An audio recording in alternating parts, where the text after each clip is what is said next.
listener production. Hey, it's Antoinette Lattouf with the Weekend Briefing. If you hadn't heard of Senator Fatima Payman when she first won office in 2022, well, unless you've been living in Mars, you'd no doubt know her by now after she crossed the floor in late June over Labor's stance to not recognise Palestine as a state. She's since left the Labor Party, and with a federal election looming, political commentators are questioning how much damage the Albanese government's ongoing support of Israel will cost it at the polls. But how is Fatima Payman faring now? As the first visibly Muslim senator who, in her late 20s, also a newlywed this year, she's had a lot to go through and a lot to process. And can she truly recover from such a public and vexed departure? We also explore whether she still has faith in Australian politics and whether diversity in politics is truly attainable. Later in the show, my wonderful producer, Helen Smith, joins me for the weekend list. We have some, I'm going to say, pretty awesome recommendations this week. But first, here's my chat with Senator Fatima Payman.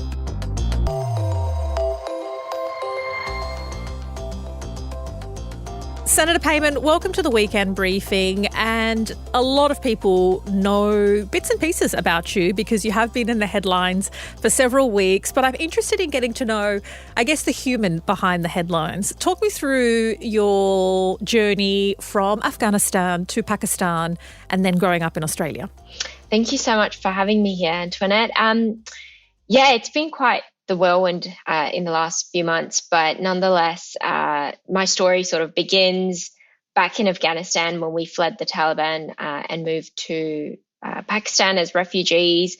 And that's when Dad decided in 1999 to flee Pakistan and come here on a boat as a refugee and start life from scratch and make sure that he was able to give us the opportunities in life that we otherwise wouldn't have been afforded if we were still in Afghanistan. And obviously we're seeing that in the headlines in the past few days about just the injustices towards women in particular that's unfolding in Afghanistan. But yeah, it's been quite the journey coming into a multicultural society. Modern day Australia looks a lot different to what it did 30, 40 years ago.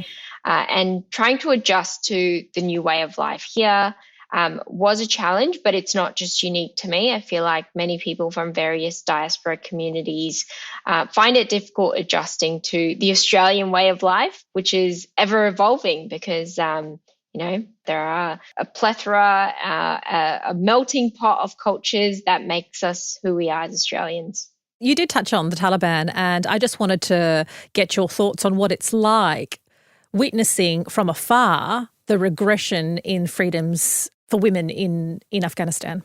It's absolutely heartbreaking to see the basic human rights stripped away of women, of young girls, the basic human rights to an education, to participate in the workforce. The Taliban make it seem like it's a version of Islam, but that's not what it is. The Quran stipulates in chapter 96 that all mankind need to educate themselves. The first word that was revealed to Prophet Muhammad was read. And it wasn't just read or educate men, but that goes to beyond just men. It goes to women and children. So to see what the Taliban are doing to women and girls, in particular in Afghanistan, is just heartbreaking. And it needs to be called out. It needs to be condemned, because that level of regression in the 21st century is just mind-boggling. Politics runs in the family. It's in your genes, in your blood. Talk me through where you draw your inspiration from. And as I understand, it's also in part why your family fled to Pakistan. Yes, so my grandfather was involved in politics, and Dad was starting his own party at some point, and this was just before the Taliban had, returned to power, and that led to us fleeing Afghanistan and going into Pakistan. Dad was a big believer that one day he would take me back to Afghanistan and get me to run as a politician, and he would run my campaign. And the reason why he thought that was not possible here in Australia was because we never saw anyone that looked like me, someone with a hijab in politics and in Parliament. So that was a very far-fetched idea. And I guess upon my election, all I'd wished for was if Dad was still around to just, for me to see the expression on his face that, it's doable and I've probably achieved something that he would never have dreamt of. But yeah, it's definitely something that I've grown up speaking about around the dinner table. Dad would talk about world politics day in, day out, how to end things like poverty and build orphanages to help a lot of the widows and children, not just in Afghanistan, but worldwide. So those were definitely aspirations and things that Dad would always reflect on. And that conversation was always alive at the dinner table. When you were elected in 2022, it was celebrated widely. It was celebrated by Prime Minister Anthony Albanese. Here's what he had to say at the time. And Fatima, that's what government looks like. And you know what? It looks like Australia. Diverse, strong, men and women, people of different backgrounds. How do you feel listening to that now, given what's transpired since that very passionate and appeared to be genuine statement to the media? I feel like the Labor Party were not ready to have me as a complete package, really. It was great to have me look different. It was great to have a diversity of candidates, but diversity of thought and ideas and expression was probably something that the Labor Party were not ready for. And that definitely has transpired in the last few months, where we've seen an absolute silencing of voices of dissent within the caucus, within the ranks of the Labor Party. And I'm starting to hear from people on the ground who say that the Labor Party have forgotten what the true Labor Party stands for. And these reflections make me realise that there's still a long way to go for the Labor Party. It's great to celebrate that diversity, but that diversity comes with different voices and different views and ideas. And it's disappointing, really. It shouldn't have ended this way, for me at least, and for the Labor Party. But just to see that rules that were made 130 years ago is a lot more important to the Labor Party than reflecting the realities and the communities on the ground, that we try to embrace the multiculturalism, but it appears to be just confetti that we love to sprinkle around and photo ops that we love to take, because it gives an image that we want the world to see Australia as, but not fully embrace it. So that rule that was broken that you mentioned was enforced or came into effect 130 years ago, is about crossing the floor, and that Labor expects its government, its caucus, to vote in line with the party. So you weren't born the last time a Labor Party member crossed the floor. Is it time for that to be changed? Or, some have suggested that there are rules, you broke them, you weren't a team player, and that those rules are in place for a reason. I do have respect for rules, but that being said, when something is within your own platform, that rank and file members, the party, the unionists, people have come together to put what's in the platform as almost a mandate for the government to follow, I don't see that I crossed the line. I mean, yes, I broke the rule of crossing the floor and voting against the government's position, but it was the government who went against their own position that was in the platform. And this was in particular around the recognition of the state of Palestine. And that had been in the 2021 platform, the 2023 platform. So for the Labor Party to turn its own back on its people, on its rank and file members, the unionists, its volunteers, I really see it as the Labor Party wasn't fulfilling and upholding its own values and principles. If the platform is such a meaningless document, then why do we spend so much time, energy, every 2 years coming together and refreshing the platform if it means nothing? When you went on Insiders 2 days later, did you pretty much know that you were putting the final nail in the coffin of your Labor political career by saying that you would cross the floor again? Were you acutely aware that you were parting ways with the party? So I had crossed the floor, just for the record, on the Tuesday.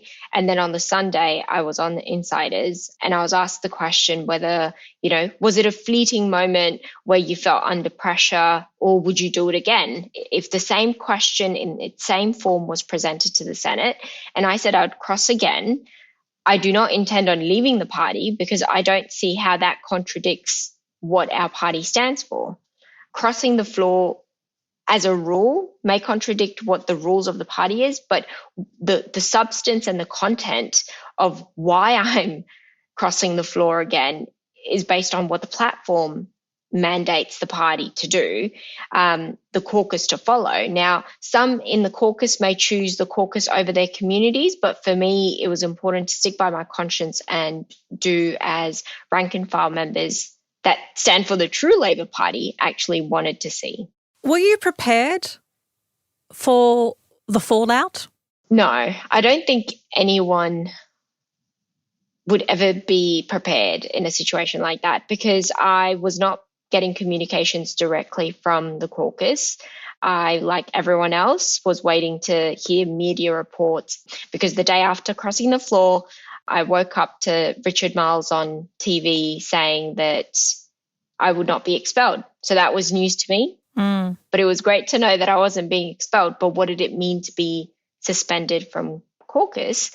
And then further, after appearing on Insiders, I was told that I'll be indefinitely suspended, which again, I did not know what that meant. So being put in a position where you're given an ultimatum to decide on either towing the line and going against your principles and conscience, or staying true to your conscience and, either sticking it out as an independent senator or leaving politics completely. And I felt that I still had so much to contribute within the political space. I had so many supporters, people from across, around the nation, across various states saying, hang in there, we need you in there to keep fighting the good fight. So it was a very tough conversation and decision for me to make.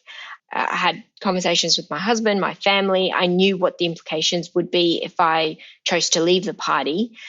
And obviously the media fallout and the backgrounding that ensued after I resigned was frankly just disturbing, really something that I wasn't expecting from my former colleagues. I want to get to chatting about your husband because you are a newlywed and he's a former Labor staffer. But you talked about the media fallout and I want to talk about some of that framing. In one piece you were described, or some of your donations were described, that you made some donations to quote, a Barbie-hating Islamic TV studio. There were other articles questioning whether you'd renounced your citizenship to Afghanistan, whether you were eligible to hold the position in government that you do. There was a whole lot of fixation about your reference to saying something that was absolutely in God's hands. And I know something in Arabic that is said, inshallah. It's said multiple times a day by very religious people as well as by atheist people. It's something very ingrained in Middle Eastern and Islamic cultures. And even a piece by Patricia Karvelis, the ABC presenter, who wanted to dissect how much you would be guided by God. But it's this question that stumped you and caused a lot of people to sort of raise their eyebrows about how you're positioned and whose interests you're positioned or suggested to be representing. Can you elaborate, Senator, on what the suggestion that you're being guided by God in your decision making? And will you campaign on sort of other Islamic Muslim type of issues? I don't know how to respond to that question without feeling offended or insulted, that just because I'm a visibly Muslim woman that I would only care about Muslim issues. How hard is it to now forge a career as an independent senator against the backdrop of media framing and commentary like that? I wouldn't say it's difficult. It's just about taking control of the narrative. I'm more than just a Muslim senator. I represent the entire state of Western Australia as their independent voice, from WA for WA. And to be pigeonholed just because of the way I look speaks to the bigotry, the framing and the stereotyping. I'd say the stereotyping that the media tried to portray me as just this one-trick pony, somebody who only cares about Muslim issues, is far from the reality of what it's like to be a senator for a massive state representing people from all walks of life. And I think you don't see that. If I was a middle-aged white man, nobody would be like, are you forming a Catholic party? Do you only care about issues that pertain to the Christian population? But the fact that I may have used the word inshallah or in confidence told my colleagues who were going around backgrounding big time. And I could tell that, they were particularly agitated that how could somebody actually have principles and stick to their principles and not follow the rules. It was almost like they couldn't fathom that there could be an individual that could just follow their conscience and principles. And for me, obviously, that decision was greater than just my own self-interest or the interests of the party. So you're being backgrounded by former colleagues. You're being stereotyped, pigeonholed, misrepresented by sections of the media. You're considering what your political future is or could be, or whether it's over. At any point, do you think, gosh, I hate the face of democracy and the media in Australia? God, it's shit. I think I always knew media was just, it could be toxic, it could be harsh and frankly, not true. So I think I didn't let that get under my skin because I knew what I was standing up for was right. And I believed and had full conviction in what I was fighting for was correct. So everything else that was happening around me, the backgrounding, questioning my eligibility as a senator for Western Australia based on Section 44, like these were all distractions. And it indicated that if this is the precedence that the government, the Labor Party, is trying to set by saying, as long as you do what we want you to do, you can fall under the umbrella of the Labor Party and take part in our democracy. But the moment you step out of line, that's when it's a problem. And that's when we're going to use every force against you. We're going to try to paint you as this alien, as someone who doesn't belong to our society. So I don't know what message they're trying to put out there to everyday Australians when it comes to social cohesion. I just want to challenge you on one thing. If a Labor colleague had also stepped out of line and crossed the floor and was, say, a middle-aged white man, do you believe the response would have been the same? Because arguably the rule was broken and that person could also be forced to leave the Labor Party. Yeah, and that's totally cool. Like when I crossed the floor, I understood that this could cost me my membership of the Labor Party. So I did it willingly and knowingly that this could lead to my expulsion from the party, and I was at peace with that decision. But the fact that the party just strung this along, they indefinitely suspended me and they really cornered me to that decision of give your position back to the Labor Party or toe the line. Frankly speaking, like those two options were not the only options. The third option was leave the party and continue serving as an independent senator, which is ultimately what I decided to do. Now, a white man would probably have been expelled and that's it, like end of story. Without the backgrounding and the insinuations and the hit pieces. Yeah, potentially. That's exactly what would have happened. This person would have been expelled and that's it, end of story. Yes, maybe there may have been backgrounding, but the fact that they couldn't find anything but a few donations that I made or the fact that Section 44 was in question, it was the party literally shooting themselves in the leg because it just made them look very petty. So the party not only lost you, it also lost your husband, who is a Labor staffer. Now, you married earlier this year, so it's been an enormous year of highs and lows for you. What's it been like for your family? It's been pretty full on. We've had very intense discussions. I don't think any newlywed couple would envision having such life-changing discussions so early on in their marriage. But I'm very grateful to have my husband by my side and for him to make that active decision to leave his role and resign because it was just becoming untenable for him to be able to support me while also carrying his duties as a senior staffer to a Labor minister here in WA. So it has been pretty full on. I remember my little cousins earlier sort of in the year being bullied at school because they had the same surname. And obviously there was a lot of frustration in the community that I wasn't doing enough. And my little cousins being bullied as a result of that just really compounded the impacts that this whole experience and that whole experience of being stuck between a rock and a hard place, where I was trying to have backdoor conversations and convincing the ministers and my colleagues to do more, while also being ostracized by the community and made to feel that, I just didn't belong, and by extension, my family were being targeted. So it's been a rough past 10 months, to say the least.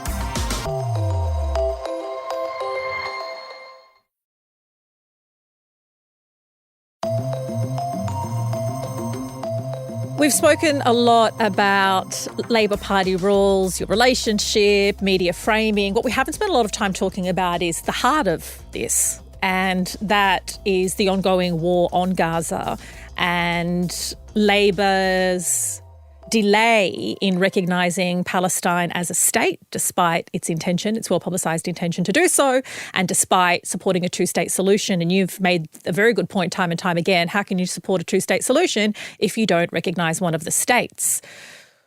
What is it that's prohibiting, in your opinion, the Labor Party from taking a bolder and more humanitarian stance on Gaza, given we've all seen the footage, we've heard the speeches that Prime Minister Anthony Albanese has made throughout his career before coming into power? I think what the current Labor Party lacks is the visionary icons like Gough Whitlam, Bob Hawke, Paul Keating, who were definitely on the side of humanity, who had the courage to speak the truth, even if it was unfavourable or even if it wasn't the most popular view at the time.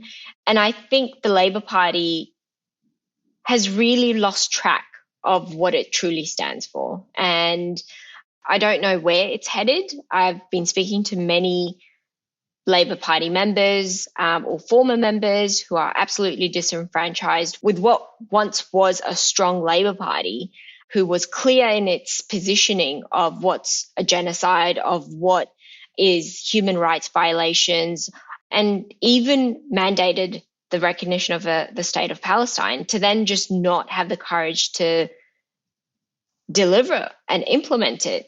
I really don't know who is doing all the advising behind the scenes, but it's clearly not what needs to be done. Could it be simply this, that irrespective of whether we have a coalition government or a Labor government, that our relationship with the United States is the priority, hence why the government has to support the United States, which financially supports politically and provides moral cover for everything that the IDF and Israel is doing? I think Australia can, within the middle power nations, it can be a leader. It can exercise its own right to have its own national foreign policy. And yes, the alliance is important, but that doesn't mean the US jumps off a cliff and we just follow suit, right? Like, we are clearly seeing that the social cohesion, the peace within our own shores is being impacted. We can't just keep looking at the US and following their direction when we know that our stability and security within our streets is a lot more important than how the US tries to conduct itself. I mean, New Zealand, for example, is exercising restraint as best as it can, but at the same time also calling out the genocide, or at least not to the extent that we are silencing members from our own ranks from calling this a genocide, or from even pausing trade with Israel. For example, when Zoe Frankham, the aid worker, was killed, she was our own Australian citizen, and yet it just felt that there was not the action that we wanted to see. It was just very passive. And again, it requires a lot of courage to be able to stand our ground as a country on our own. I mean, you know, we've got a vision for an independent and a republic, Australia as a republic, as its own head of state. And we can't do that if we're so tied to the US that we can't even have our own national foreign policy. There's an election coming up in May, and the Muslim community or parts of the Muslim community are mobilising under the banner of the Muslim vote. Do you expect Labor to be punished at the polls as a result of its stance on Gaza? Whether it's the Muslim vote or just everyday Australians, I think they're going to hold the government to account, and not just on its conduct around Gaza, but everything else from housing to the cost of living pressures. And I think it's going to be an interesting election, seeing what's happening in the NT, for example, last weekend's election. And I'm keen to see what Queensland delivers. But I think the frustration in the community isn't just exclusively within the Muslim community, albeit I know that there is mobilisation within those seats that have Muslim majority. I think people are starting to wake up to the reality of our political system, and they're not taking their votes and their representatives for granted. So I see for the first time people really educating themselves about our political system, and people are straying away from the two-party system that we've, it's been always let's vote for the lesser of two evils has been what the sentiment I've been hearing on the ground. And now it's really shifting to, all right, we're going to look at the voting records. We're going to look at the stance and the policy position of this representative, whether they be from the Labor Party, the Liberals, the Greens, whoever it is. How do they best represent our voice as a community, as an electorate?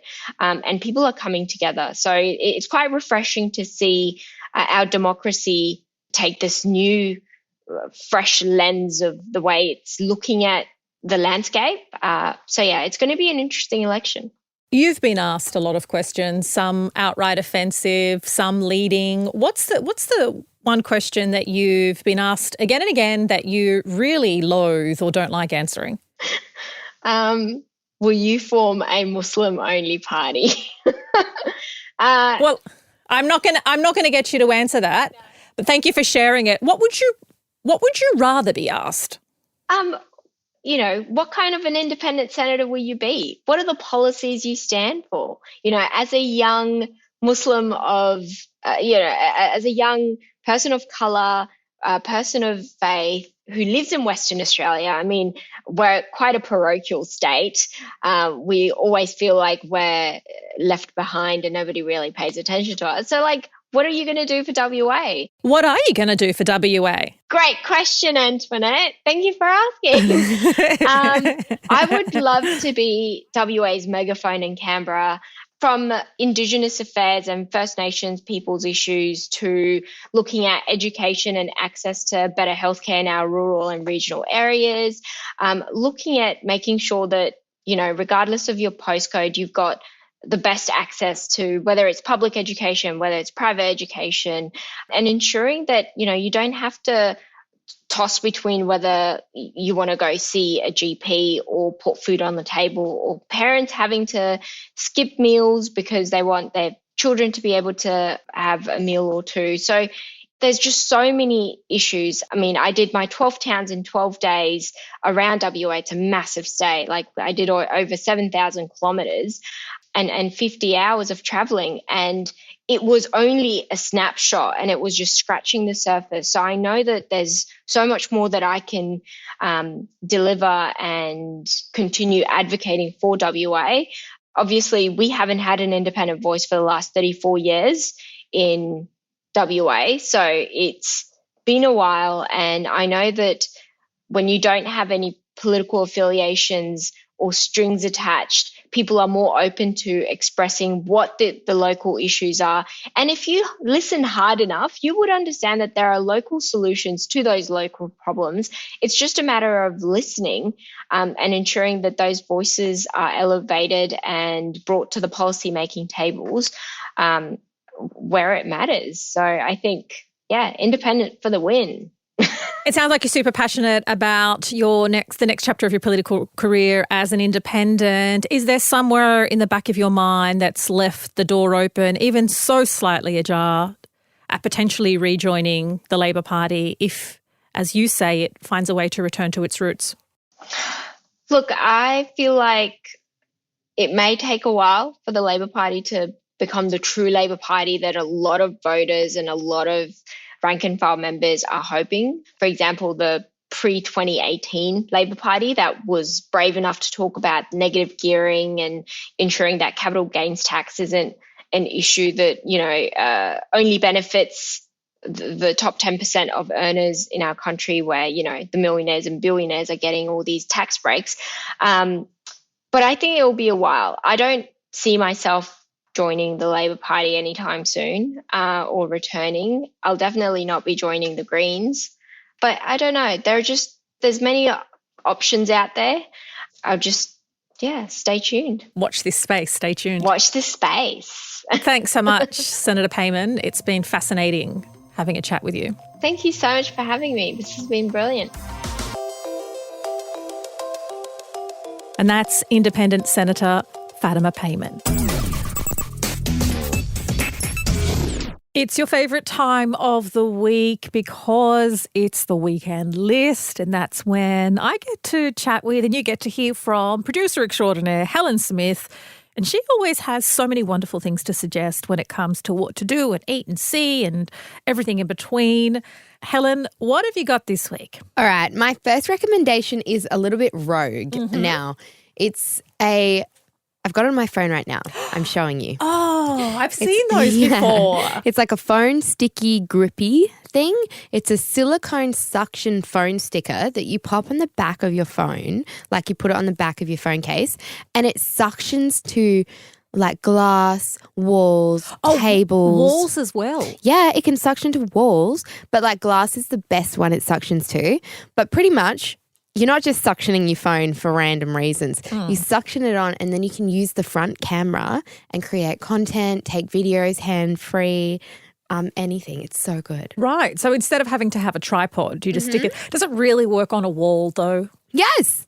I tried it on these walls at work and I've tried it on my wall. You can do it on tiles as well in your bathroom. You can do it on I've tried it on my walls at home. It worked. Yeah, I think amazing. it depends which ones you get. Some of them are better quality than others. Okay. This was just a little black one from Amazon. And the only thing is, though, it does stick to everything, like the table. Like, oh, okay. So when you pop your phone down. full on, like I'm watching you pop pull it my off. phone down. Okay. All right, take it off. Oh, it's like a full Velcro-y sound and you have to pull it. Yeah. And I suspect over time that might wear out the stickiness. I don't know, because it's just suction caps, right? Like a plunger on a toilet. Yeah, right. Have you been using it to make lots of content and videos and... Not yet. No. But I've just been using it to look at myself like, wow, this is great. This is such a good invention. Yeah, so you're it's just you're enjoying the novelty of it. And I am. But not for the practical purposes for which Not it was yet. intended. Not yet. Okay. I will.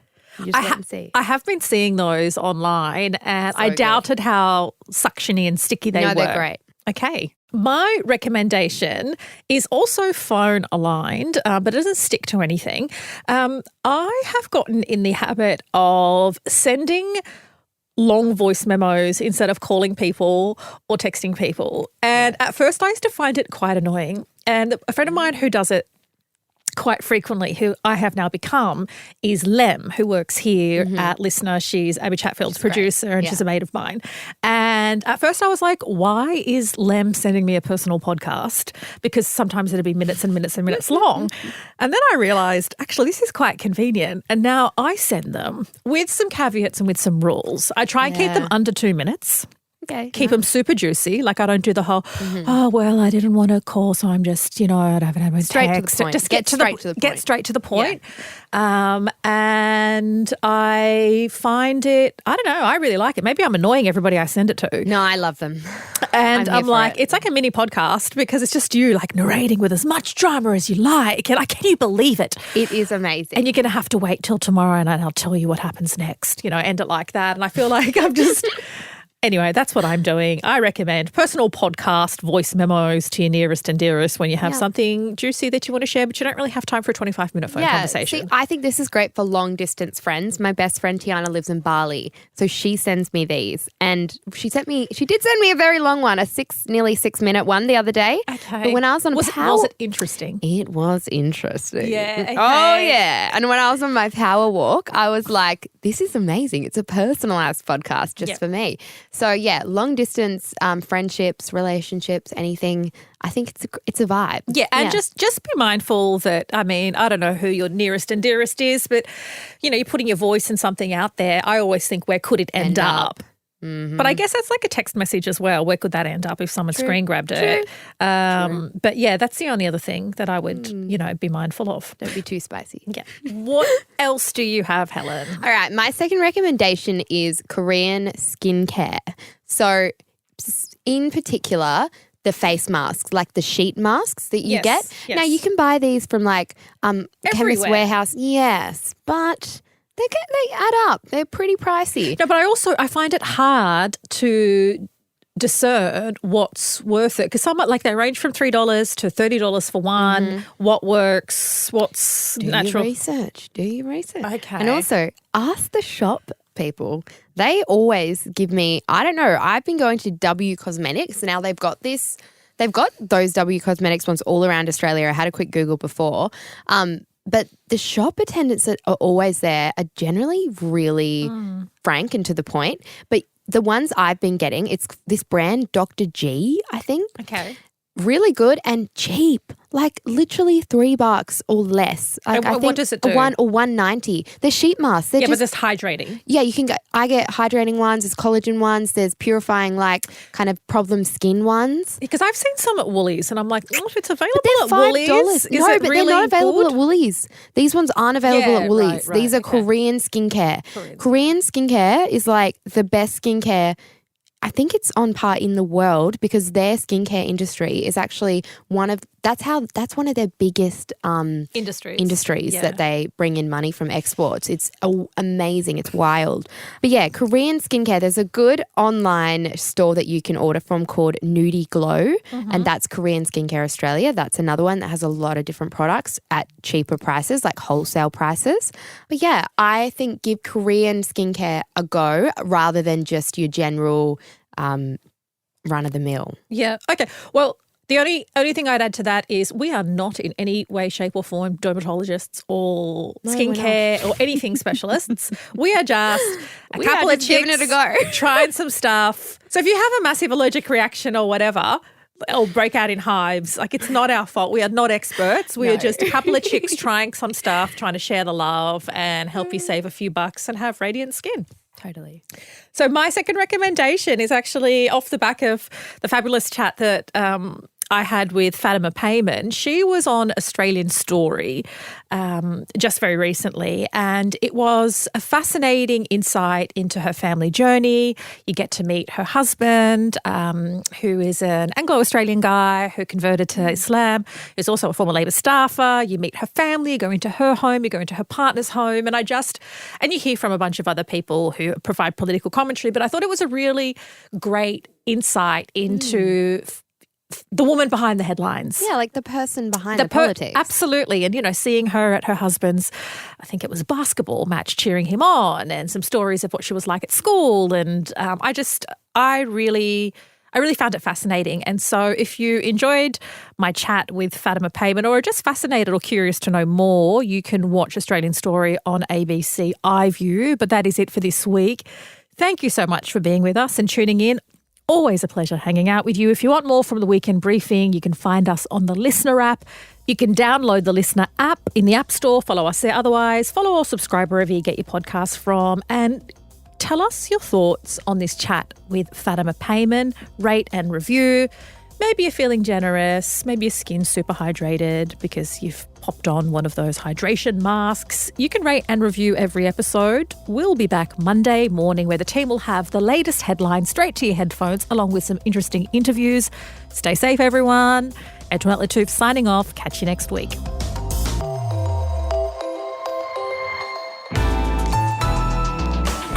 Listener.